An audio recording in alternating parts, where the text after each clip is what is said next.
What's the last thing that made you laugh? Why did it elicit that reaction? Can you explain exactly what about the thing made you chuckle, guffaw, or snort? Did milk spray out of your nose? Did your stomach hurt after from too much laughter? People have wondered about humor's DNA ever since we gave it a name. So, what makes something funny?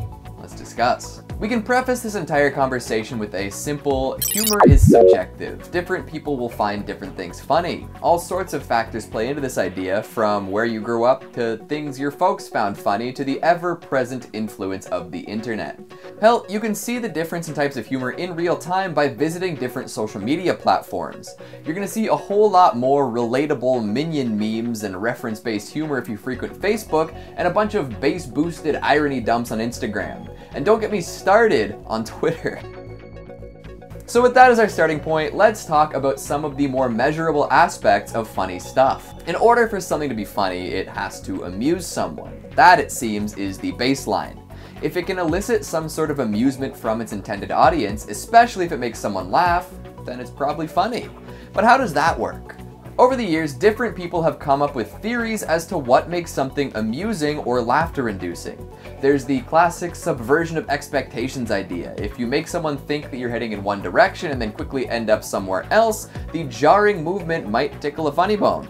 This can head many different directions, from taking a well-known joke and altering the punchline, to finishing a seemingly innocuous story with an outrageous detail, to falling down the super random, absurd rabbit hole. In many cases, it's all about the delivery, although with funny images at the forefront of humor consumption, I guess it's more about the pixel arrangement. Subversion of expectations is a pretty basic analysis of what makes something funny, so let's see what the experts might have to say. This actually plays quite well into what's known as incongruity theory. Kant pioneered this idea way back when, and more recently Henny Youngman took up the reins. It claims that if something is absurd enough and flies in the face of convention, folks will probably think it's amusing. A lot of viral videos heavily lean into this idea. The more bombastic and unexpected these clips are, the better. Here's a quick example as a reward for your time spent listening to me discuss the theory of humor. Let's see.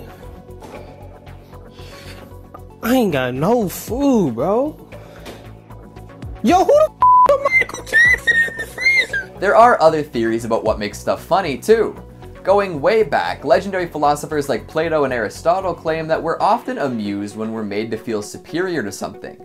This might fly in the face of the no punching down guidelines a lot of humor analysts seem to prefer today, but even if you're punching up, the lampoonery of an authoritative figure might make those lower than them on the social ladder feel better, right? You could apply this superiority theory to a whole bunch of things people find funny. Watching someone wipe out is hilarious because we're not the ones feeling the sting of embarrassment and physical pain. A joke where someone is made out to be stupid is funny because we'd never act in such an unintelligent way, right? And animal videos tend to be funny because we already see ourselves as superior to other creatures, so if they do something cute or clever or unexpected, it's a risk-free opportunity to laugh. A lot of famous sitcoms use this to elicit laughter often, usually latching onto a sad sack character and letting the rest of the cast get free swings at them. Think Scully and Hitchcock from Brooklyn Nine-Nine, Jerry from Parks and Rec, and of course Meg from Family Guy. Hell, even the main characters in a lot of these shows act in ways that make the folks at home feel content in their superiority. Homer Simpson and Peter Griffin are lovable and funny because they're so affably stupid.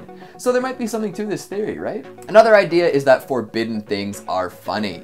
That's probably why you remember the shows you secretly stayed up late to watch as a kid as funnier than you find them now. If there's taboo involved or it goes against so-called good taste, it can be pretty funny. Guess the famous thinker who backs this theory. You got it, Freud. According to him, humor is like a pressure release valve for pent-up, repressed psychic energy. So, folks look for the things they're supposed to repress and then exploit that for laughs. Topics that would usually result in tension and careful consideration can be more freely explored and discussed here as long as it results in laughter. Stand-up comedians have been doing this for years, and in many ways, this is a different form of the easy target relatable humor. It's a tricky line to walk though, as if you combine this kind of joke with a superiority-centered one, you might just end up offending a whole bunch of people. So while you make some folks laugh, you could make others cringe. In a perfect world, or maybe with a perfect joke, a comedian can lessen some of the tension and get around a taboo topic while letting everyone have a bit of a chuckle. Hell, laughter's supposed to be healthy, right? The more you laugh, the better off you are. So the pressure release valve could be doubly true here. By laughing, you could be letting off steam in more ways than one. There's no exact science to getting a laugh, and I don't think there ever will be, but there are a whole lot of theories as to how it all works. Unfortunately, the more you dissect a joke, the less funny it becomes. If you've got to explain it, it's not worth it, right? So what do you think? What theory sounds the best to you? Do you have another way to explain what makes something funny? Make sure you leave something funny down in the comments. Speaking of comments, let's take a look at some of your more meticulous ones from our NFTs, the future of art. I'm about to sneeze, but it's not quite there yet, so this is gonna suck. Hold on.